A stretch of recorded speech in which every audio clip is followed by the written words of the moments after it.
Psalm 141, verses 3 today. Set a guard, O Lord, over my mouth.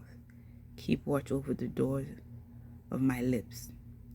It is better to ask God, who will grace us to keep the lips, right? By grace and mercy, he will do that. Versus not asking God, not praying to him for this control of the mouth and lips, than to receive his judgment. So to prevent God's judgment of our words, because the Bible said every word we spoke will give an account.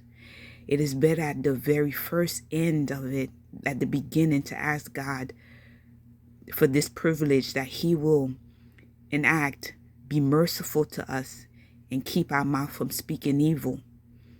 Then later on, then at the very end, to not have this grace where we will receive God of judgment.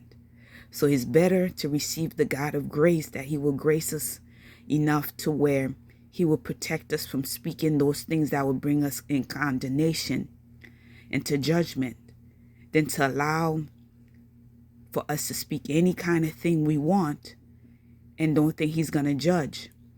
So it is wise to see that God will prevent our lips from speaking all type of things if we ask him.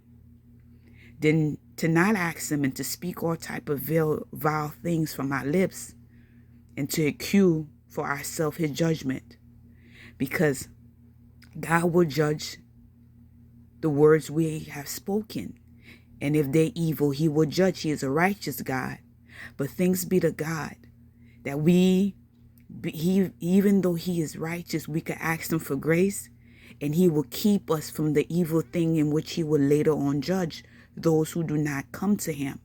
So it is best for us to come to him, to ask him to keep the very thing that will bring us into judgment. That we don't want to fall into his hands, a judgment, while we could fall into his grace. That's what the psalmist says here. If God prevents us from speaking all type of things, he will prevent us from falling into his judgment. Brothers and sisters, be blessed.